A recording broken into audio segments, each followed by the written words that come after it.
peu laissés déborder par les émotions qui ont pris des positions. Parce que y a une différence entre artistes engagés et artistes non engagés. Et dans l'émotion, il y a d'autres qui se lancent comme l'artiste engagé. Il y a un problème là, normalement. Il y a un problème parce que la majorité de nos artistes sous nos tropiques ne connaissent pas leur mission. Beaucoup sont venus par là sans vision. Se sont levés un bon matin à chanter sous la douche. Et on lui a dit oui, il a une belle voix. Il est rentré en studio, il a sorti 1 ou 2 titres. Et il a eu des fans. Il joue, il a des spectacles. Donc, après cela, il faut se remettre en cause. C'est un secteur d'activité énorme. Quelle est ma mission en tant qu'artiste? Donc, tant qu'on n'a pas réellement la notion de sa mission en tant qu'artiste, c'est normal qu'on puisse avoir ces gens de scène. Et cela est malheureux également, parce que ce qu'ils ignorent, tout le travail que peut-être un manager aurait eu à faire dans ta carrière, mais tu serais en train de détruire ce travail. Parce que malheureusement, comme tu le dis, le cas de ce que nous avons pu constater, ce ne sont même pas des artistes engagés. L'artiste engagé, c'est lequel? L'artiste engagé, c'est celui qui dénonce, en même temps qu'il parle à la conscience du politique et à la conscience de la population, pour qu'ils puissent comprendre la vérité et mieux se comporter pour l'épanouissement de tout un chacun dans une société équitable et juste. D'accord. Tu comprends? C'est cela l'artiste engagé. Et malheureusement, ces artistes dont tu parles, ce ne sont pas des artistes engagés. C'est des artistes malheureusement qui luttent ou bien qui sont en train de mener des combats pour leur estomac. Cela est malheureux. D'accord. Et on a vu tout récemment dans les différentes campagnes municipales récemment que les artistes vraiment se sont laissés emporter par les émotions, se sont oubliés carrément, qui ont laissé des prix, tout ça. Ce n'est pas parce qu'ils se sont laissés emporter par les émotions. Celui qui se laisse emporter par les émotions dans l'acte, tu le sais. Ils ne connaissent pas leur mission. C'est ce que je dis.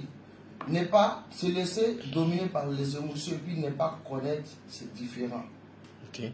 Ils ne connaissent pas leur mission. S'ils connaissaient leur mission, ils allaient faire... C'est des prestataires. C'est comme le jeu. Je suppose que sur cette campagne électorale qui s'est tenue, comme tu le dis, il y a eu des scènes. C'est ces scènes-là qu'ils ont performées. Donc, je pourrais te dire, c'est des prestataires au même titre que l'ingénieur de son, celui qui est même le MC, tout et tout. Le MC, celui qui est venu installer le podium.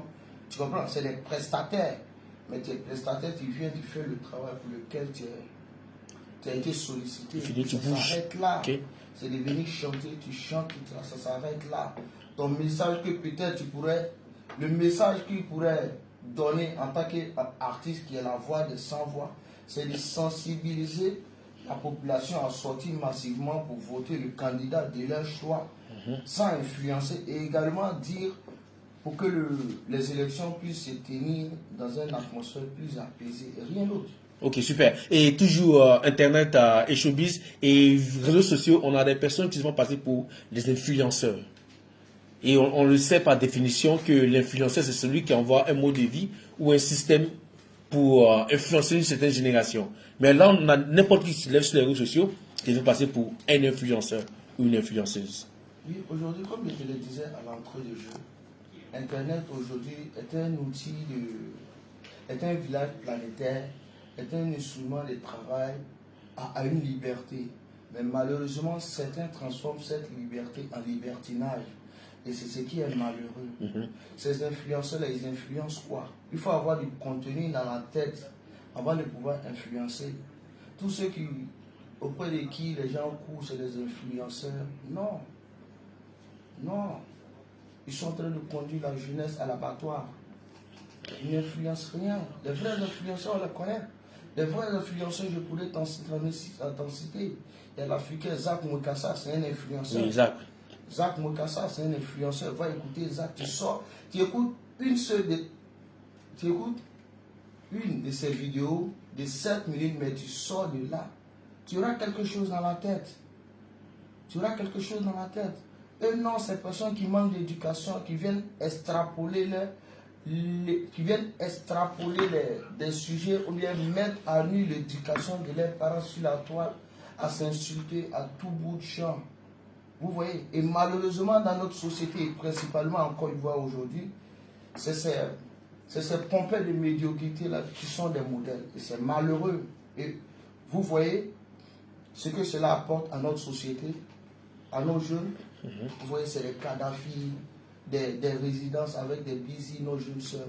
C'est malheureux. Parce qu'un homme qui référence ces personnes, et ces personnes qui ne peuvent même pas les aider à se surpasser dans leurs réflexions pour mener des actions nobles.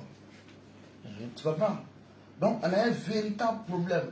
Et je profite de ton micro pour lancer un appel à l'État du Côte d'Ivoire d'avoir un regard plus pointueux sur toutes ces personnes qui s'autoproclament influenceurs, qui mènent notre jeunesse à l'abattoir. Cela est malheureux. Cela est vraiment malheureux. Il faut vraiment suivre des personnes qui ont du contenu, qui sensibilisent, qui éveillent la conscience de l'humain, afin de se connecter à soi-même pour connaître et prendre un chemin pour mieux construire son chemin pour un épanouissement plus élaboré pour la suite. Ok, super, super. Je vais demander à Ashkaji d'avoir un peu de musique.